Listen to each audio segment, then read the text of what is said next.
ขอบคุณทุกท่านที่ติดตามสุทธิชัยไลฟ์ครับล่าสุดนี่มีคนกด subscribe กดกระดิ่ง 1.2 ล้านท่านแล้วครับตัวเลขเพิ่มขึ้นไปเรื่อยๆและต้องขอบคุณเป็นพิเศษสำหรับผู้ที่กด Super Stickers Super Chat เพื่อให้กำลังใจกับทีมงานสุทธิชัยไลฟ์จะได้อยู่กันยาวๆยั่งยืนและสมกับคนบ้าข่าวด้วยกันครับ And welcome to Suthichai Live English. Now we have a new Prime Minister, Kun Paetongtarn Chinawat. What's going to be awaiting her, especially economic issues, some of which are quite serious, and because she just doesn't really have any experience in dealing with such national issues, we wonder how she's going to be able to overcome some of these major economic challenges that appear not to have been resolved by the previous government under Prime Minister Suthichai. So we're going to ask Dr. Girida Paupijit of the TDRI on what she thinks will be some of the time bombs waiting for the new Prime Minister, especially in the economic battlefield. สวัสดีครับ Dr. Girida. สวัสดีค่ะคุณสุทธิชัย So the Sapapat, the NDSDB, the National Economic Social Development Board, came out today with the latest update on the second quarter performance for GDP, 2.3% growth, right? Yes, that's correct. It's higher than what most analysts have forecasted, and it's higher than the quarter one's growth as well. So I guess it's a bit of a good news. Yeah. But the prediction for the whole year is about what? 2.3? 2.5. 5, yeah, in the average, 2.5, which is what? Within the expectation, or is it still a big challenge? I think it's within the expectations, a 2.5% growth of the Thai GDP this year, which means that the second half of the year will grow faster than the first half, because after 6 months, I think our GDP growth is 1.9%. So to get to 2.5% for the whole year, that means that in the second half, we will have to grow by more than 2%. So a few things I think that will help, drive the Thai economy in the second half would be exports, would be private investments, especially from the foreign direct investments that have shown a lot of interest in Thailand. And also, of course, from the recovery in tourism, which is supposed to be better in the second half compared to the first half. So I think those are the three main drivers, because as you can tell that the government spending is not as high as we had hoped, whether it be from the fiscal year 2024 or maybe the 2025 budget might also need to be slightly delayed as well. So that would help much. But I think the first three factors that I mentioned will help drive the Thai economy in the second half. But I look into the detail of the second half report of the NESDB. Private investment has shrunk to 6.2% for 3 consecutive quarters already. Private investment is minus 6.8%. Property investment has gone down 50%. Purchasing power is down because banks are very strict in providing loans and all this.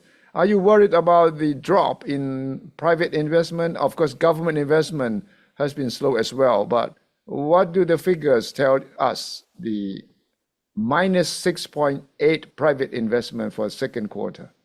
Yes, the second quarter private investment growth was a 6.8% contraction year on year, right? But in quarter one, it grew at 4.6% year on year, but it just started to contract in quarter two. But I still see that there is still hope because there will be more investments, especially from the foreign direct investors coming into Thailand. And why do I say that? Because I look at the Board of Investment certificates that have been issued over the past, 1.5 years. And it has been very high, since the beginning of last year until the first quarter of this year, where I have the latest data. But these, certificates that have been issued to both foreign and Thai investors usually take around 12 to 18 months before they materialize into actual investments, because the investors have to, negotiate, buy land, right? Build a factory, hire, employees. So again, it takes around about 12 to 18 months. So I do expect that by the fourth quarter of this year, we will see more foreign direct investments. I mean, we have heard a lot of news, right, on HP, the American, laptop manufacturer moving from China to Thailand, probably by the end of this year. And also yesterday here, the air condition from China, the Chinese company, yes, they're moving their production of air conditioners to Thailand, as well. So we're hearing lots of stories, right, like that. In addition to all the initial vehicles. So I think it will take around another 2 quarters. So by the end of the year, for these investments to really materialize, and we'll see a better private investment growth numbers by then. And you don't think what has happened politically in the past few weeks will affect that, or will, create uncertainty among potential investors?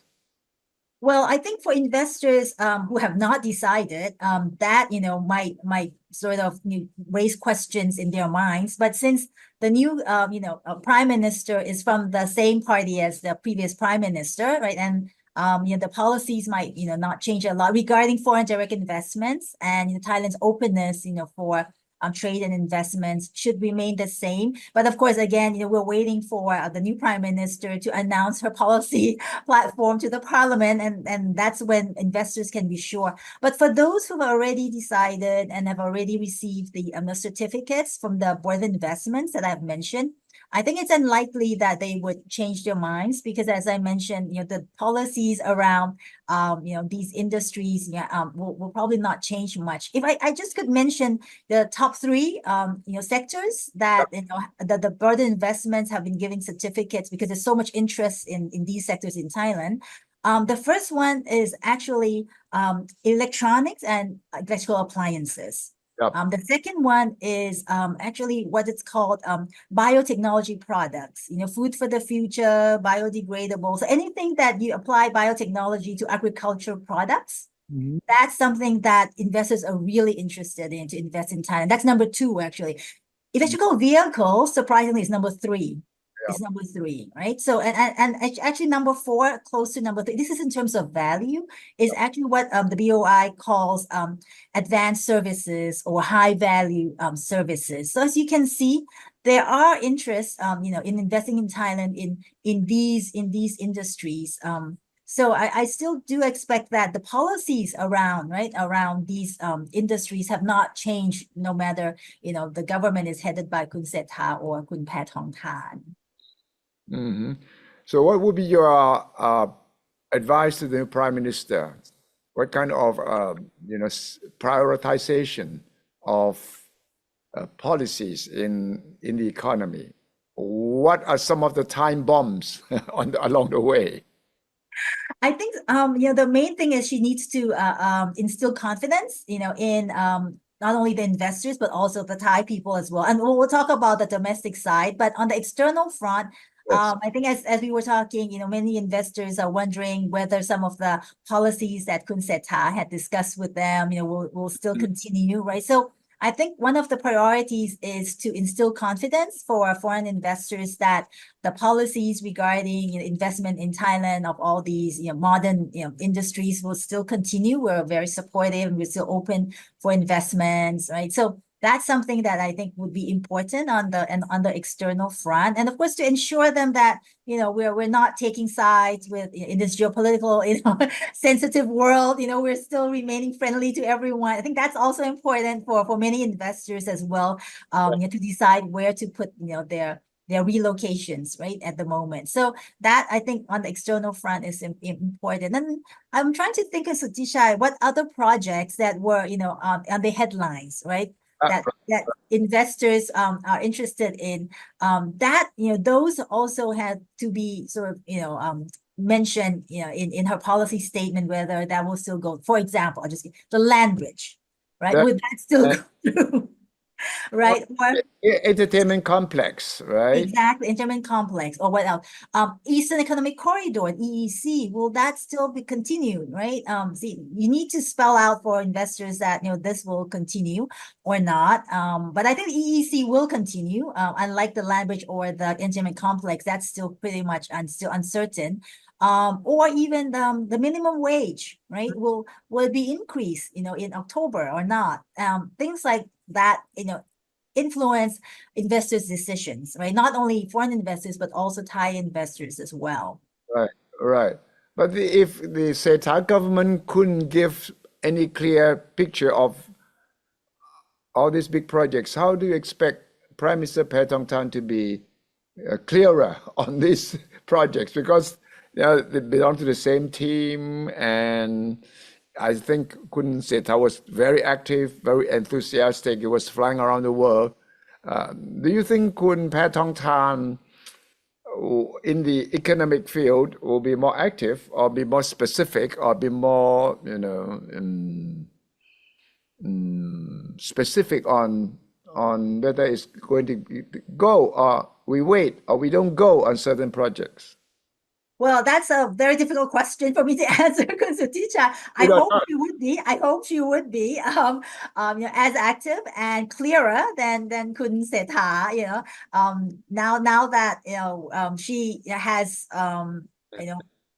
taken over from Kun Setha, right? She can say that. But Right. for me, this I think is priority. That I think is not. So she can spell that out if she wants to, and that would instill confidence in investors. But on the other hand, as you were asking me, Kun Sithichai, there's also the domestic population, right, who's waiting for Yeah. policies as well. Yeah. What do you think will happen to the digital wallet project? Some people are already speculating that she might decide to, sort of curtail, or, prune, cut down on the project. Maybe she might decide to do as Singapore has just done. It is to just give, cash handout to people. That can be the case. I was listening to her press conference yesterday, and I could read between the lines that she sort of hinted that the project, the digital wallet, scheme might need to be, to be tweaked, right, or amended, given the new economic situation of this year, which is different from last year. That's what she said, right? The economic situation now is different from last year when the project was initiated. So it signals that there could be changes in the scheme. It could be a different form of handout. It could be cash instead of digital currency, or it could be a different amount. Yes. All in all, or it could be done in phases. Right. So there are many ways that the project could be changed, but the main thing that that I think would remain is that those who are really in need of, or are really waiting for this 10,000 baht, whether digital or cash, would receive that, because if not, then the popularity of the party, right, would really suffer, and that would affect their popularity in the future election as well. So I think it will not be scrapped, totally, but it might change its form, its look and feel. But I think it will still, continue, especially for those that are in need. So maybe not all the 45 million people will get 10,000 baht, all at once anymore, but those who are more in need, right, might get it first, especially those. I'm a person who advocates for targeting. And we have spoken many times, and I would always say, give it to those who need it most first, right? Like, for example, those 14 million people who hold the social welfare card, for example, right? Because we already proven that they are actually, low income. So maybe give them first and then see if the rest, will need the money or not, or if they, would want it as a half program, like it was done before. The government pays half and the individuals, right, pay another half for a particular product. So that could also be, another version of the program as well. So I see many options that can be chosen, but I don't think it will be scrapped. It won't be scrapped, but it will not be in the same form that we see it now, I think. I think so. I agree. If you listen to Kun Paetongtarn, she was talking about legal, complexities, Exactly. to avoid any possible legal complications that might affect herself, her own position. That's correct. That's correct. And then I think it's a good idea as well to to change the program and target or make them in phases so that Thailand would not have to, and the Thai government would not have to borrow so much money and incur so much public debt, right? That is one thing. And also, if you remember in Suthichai, some of the money, in addition, from the loans that will be financing this scheme, some of the other financing would come from reallocation, right? Reallocation from other projects. Yeah. Which again, I feel that those other projects might be more productive than a one-time cash handout. So those projects could be, right, like, water, right, supply in communities or in agriculture areas or even in job creation, skills upgrade. I think that is, where money actually should be, right? So if the digital wallet scheme is scaled down, maybe money could be used for those other, more productive projects. What's the TDRI's take on the entertainment complex or casino? Again, I don't think we have a solid position at the moment on whether it should go ahead or not, because it all depends, right, Suthichai, on how it's managed. Because I know entertainment complex, there are many facilities in there. There are hotels, there are cinemas, concert halls, right, restaurants, and also a casino. Yeah. Right? So it all depends on, how it's managed. If it's in an area where it can be controlled, where, young children will not, or youngsters would not go to gamble, in casinos, that could be fine. But again, in Thailand, it's always a question, right, of enforcement, whether, law enforcement. They say exactly. if Singapore could do it, we can do it. But Singapore is very serious about law enforcement. Exactly. So again, we have to really weigh, take that into consideration as well when we weigh the benefit and cost of entertainment complex. But all I know, most provinces would like the entertainment complex to be established in their province because they see potential, right? Potential revenues from that. Can you imagine, say, 8 to 10 casinos around the country? I mean, that would be, too much. I haven't done, or Tita haven't done a research on the supply and and demand for casinos yet, but I would also tend to think that 8 would be too much, maybe 2 or 3. But then we are worried about people just walking into casino and lose all the money, especially Right. Not poor people in particular, but middle income people. I see some of the conditions that were proposed by the finance ministry. Said if any Thai wants to go into a casino, he will have to pay 5,000 baht per trip. I was wondering whether, number one, that would prevent people from going in. Second, could that law be enforced? And would that make illegal underground or online gambling go away? You think? I don't think so. It's I mean, you can do both, right? And you can sit in the comfort of your home to do online gambling as well. So it depends on like some people like to stay at home and listen to music. Some like to go to concert halls, right? But again, there are both types of people. But again, I agree with you, Suthichai, that we probably have to do more work on analyzing the benefits and costs, and the cost comes through the social aspects as well, and the ability to enforce these laws, right, to prevent the negative social impacts. So again, it has to be considered quite carefully. So I don't think we have a position on that at the moment. But are you seriously studying it, the impact, pros and cons?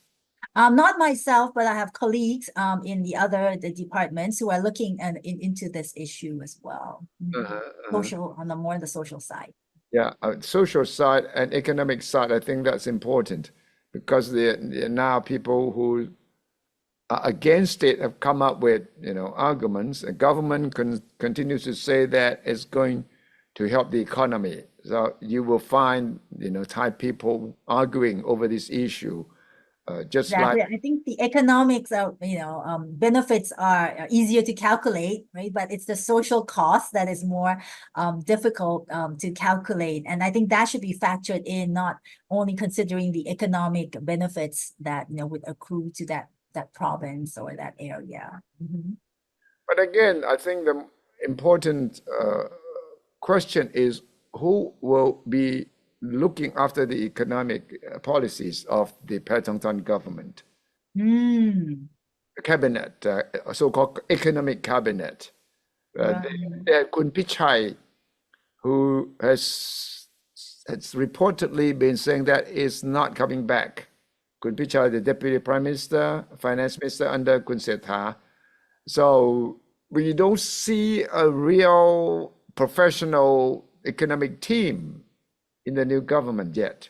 What would be your advice on how the prime minister should choose the economic cabinet team? I think that's very important as well for confidence, not only of the foreign direct investors, but also of the Thai people as well.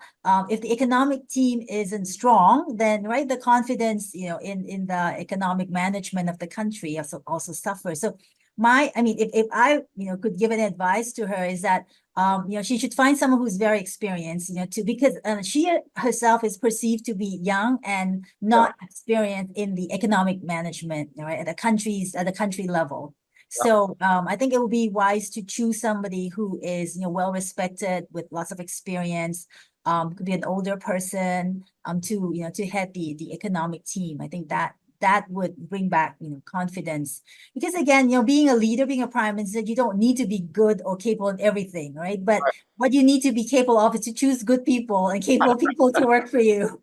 I think that's a true leader. That is a very important characteristic of a good leader. Exactly. But then it is not easy to handle economic policy implementation because it's a coalition government. And a lot of economic policies are split up among the coalition partners. We don't see enough sort of consolidation of policies or proper coordination. Just take one example: the cannabis policy, the Gancha policy. We still don't know; it's hanging up in the air. How do you handle a coalition government? Economic policies? How do you coordinate? How do you make sure that everyone is on the same page? That's again, a $1 million question. And Thailand has been having coalition governments, for many, many governments, right? So again, coordinating all the economic ministries, to go in one direction is definitely not easy, and unless there's a very strong leader, whom the other parties or the other ministers do respect and or fear and would like to go along the party line, right? So again, it's not easy, Kun Suthichai, but at least if the key economic ministries, for example, Ministry of Finance, right, Ministry of Energy is now also very important, because most investors, when they come, they ask for clean energy, they ask for low carbon footprint, right? So energy is very important in terms of the economic development and investments in Thailand as well as the Ministry of Industry, right? Those are, I think, the key ministries, and the Ministry of Commerce, of course. So again, those are the 3-4 key ministries that I think if the Pheu Thai party can at least get support from, or become ministers themselves in these ministries, then they can at least move a part of the economic management. Of course, economic management spans a lot of ministries, including the labor ministry as well, right? Skills development, minimum wage, right? But again, I don't think it's possible for the Pheu Thai party members to be ministers of all these parties. So at least if there are 2-3 key ministries that they can hold the ministerial position, it could help. And of course, getting as you mentioned, a deputy prime minister who oversee the economic management, who is seasoned, right, experience, and with have a command respect from others, that also would help as well. But you have Kun Thaksin Shinawatra. And Kun Thaksin Shinawatra can always help. What do you think his role will be in terms of devising economic policy? Because he was known to have been quite successful as a prime minister 20 years back. Do you think he will play a role behind the scenes for their daughter? Or do you think he might be more active than just playing a role behind the scenes?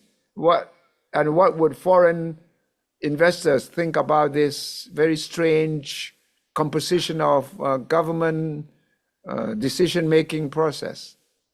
Well, I don't really know what Kun Thaksin will do, but according to what he has been saying, he doesn't want to take any official positions. Right? He said, I can advise my daughter, right? As a father, I will be happy to advise her, but I will not take any official position. So I don't know if he would change his mind later on. Maybe he wants to see the situation first to see, if he should step in. But at the moment, I'm pretty sure that there will be advice coming from Kun Thaksin, because it's his daughter, right? So there would be advice coming there for investors or for business people. I don't think the process is as important to them as the result. The result is more important, right? If Kun Thaksin, whether he has an official position or not, right? If he could instill confidence in economic management, I think that would be something that investors or business people would look for. So I think either way, if the outcomes are that the economy or the business environment will be stable, will be predictable, that's what most business people, investors want to see. Yes. There's been speculation that the middle class and people in the lower income brackets are really suffering. And some people already are suggesting that it could be a real economic crisis, which could be worse than the Tom Yam Goong crisis, because this time, if it happens, it will affect the middle class and the lower class. Do you think that is, happening? I don't see a widespread, countrywide crisis like in the Tom Yam Goong period, right? If you see the growth that was just released today, it's still growing, right? But during the Tom Yam Goong period, if you remember, actually the Thai economy contracted that year by 11%, right? We're not going to see a contraction because as I tell many people that, Thailand now is going through what we call a K-shaped recovery. It's not a V shape, it's not a U shape, it's a K shape, because there are many sectors or many people who are on the upper leg of the K, but there seems to be more people on the lower leg, right? So upper leg meaning they're doing well, right? They're growing, but there are more people who are on the lower leg of the K, meaning that, they're in industries or in businesses or individually they're not doing very well, or maybe even worse than pre-COVID period. So again, it's not a nationwide crisis, I would say, but it's a particular group of people or businesses that are suffering, right, more than others, and maybe more than even their pre-COVID period. Yeah. So it's this group that I think the government should assist, all right, because they really are the ones who really need help, which is why, again, as I mentioned earlier, I favor targeting. Target.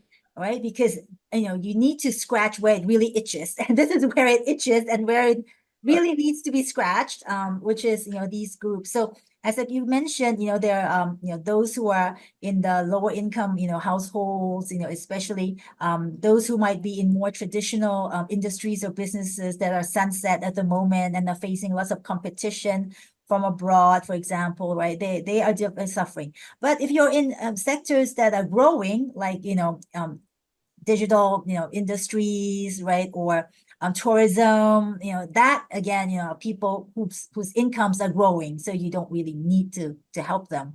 So again, I think, targeting will be important, for this group of these group of people who need help. And I don't think targeting means you just need to give them a one-time cash handout, but it should be more sustainable, right? We discussed this a lot in Suthichai, that if you want to help someone raise their incomes, right, it should be in a sustainable fashion. So instead of giving a one-time cash handout, can we use that money to upgrade their skills, right? Or give them an opportunity to learn, new skills that will be fit for businesses in the future. That's one thing. The other thing that doesn't require money at all is, can we streamline regulations that are very burdensome for many small and medium enterprises? Right, there's so many business regulations that are outdated, that require so many licenses, that SMEs do suffer a lot when, they have only a few people and their people have to spend a lot of time going around getting licenses or being checked, every month by a different ministry.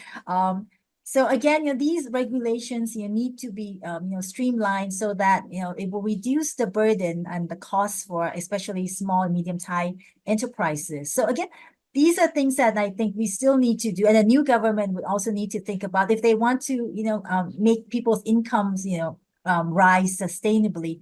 And people say, is this a long-term project, and and they won't get, popularity? Actually, it's not, because upgrading skills these days are, lifelong learning, right? So you take a 3-month course, a 4-month course, like in Singapore, where the government subsidizes, right? When you have a coupon, you use that coupon to take courses to upgrade your skills, right? Or you can give it, these subsidies. In some countries, they give it actually to the companies.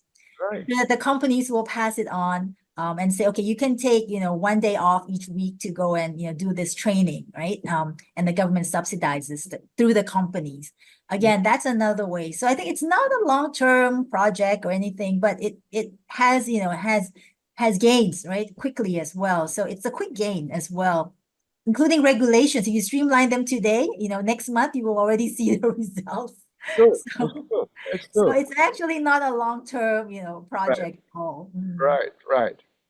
But politically, the government would stand to gain if they go down and help the people who are suffering, because they are the one who will vote in 3 years' time.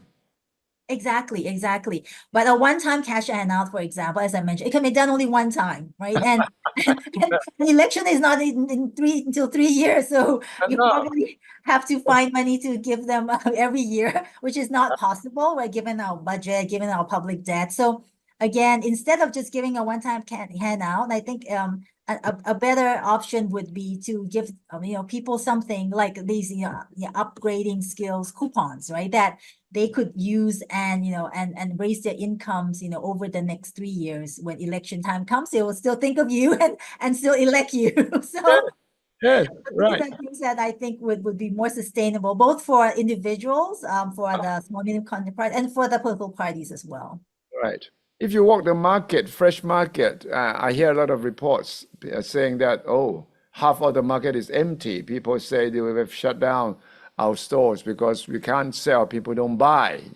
Have you heard anything about, the vendors, the people living from day to day, are really suffering?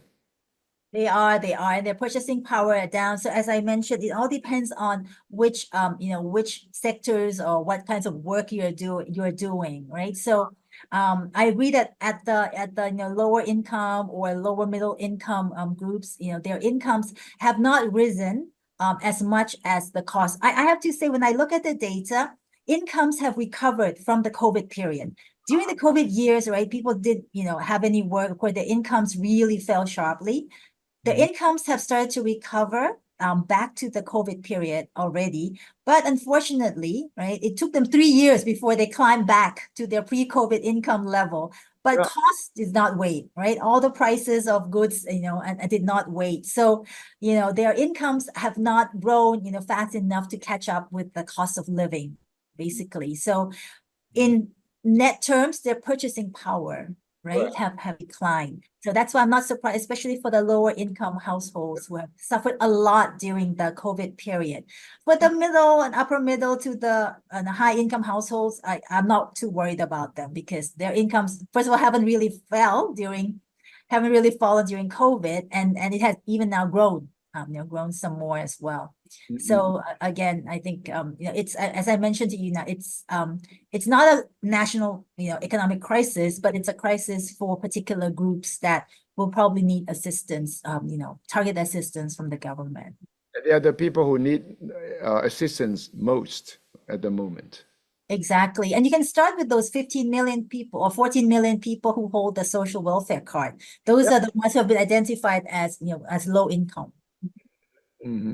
So, in brief, your take on the new government, the new prime minister is what? Wait and see, hopeful, doubtful? What is your very specific reaction?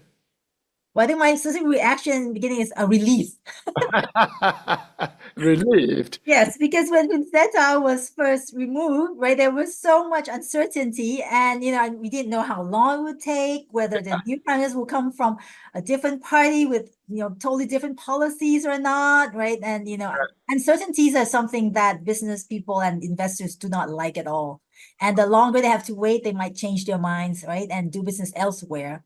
But the relief is that, okay, we have a new prime minister quickly, who's from the same party, right, and would most likely continue, maybe not all the policies of Vincetta, but probably 70 or 80% would continue. So I think my reaction was a relief. But after this, as you mentioned, Suthichai, we'll probably have to wait and see.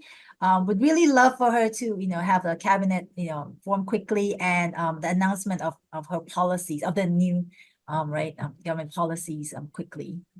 But we have no time to waste. Exactly. So which is why the quicker the better. I can tell you that it's not going to be too easy to form the new cabinet. They're very careful with screening the qualifications of candidates for cabinet members. Oh, okay. They have learned a lesson from Seta. So now they can go back all the way when you were just a primary student, and what naughty things you did before. It'll be very difficult to find someone with a super clean history. I know. And as they said, if you're a politician, you don't have to worry about your own story. People will find it for you. All your history. Some of the things you might have forgotten, but then people will go and dig it up for you. I see. Including your families as well, sometimes, not only yours. Family, friends, enemies, particularly enemies, they will all emerge, you will all appear suddenly.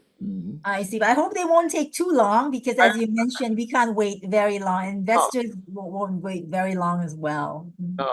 No. So we hope that things will, despite, some bumpy roads, we should now sit back and take the flight. But the flight will be bumpy, and we hope the captain will know what she's doing.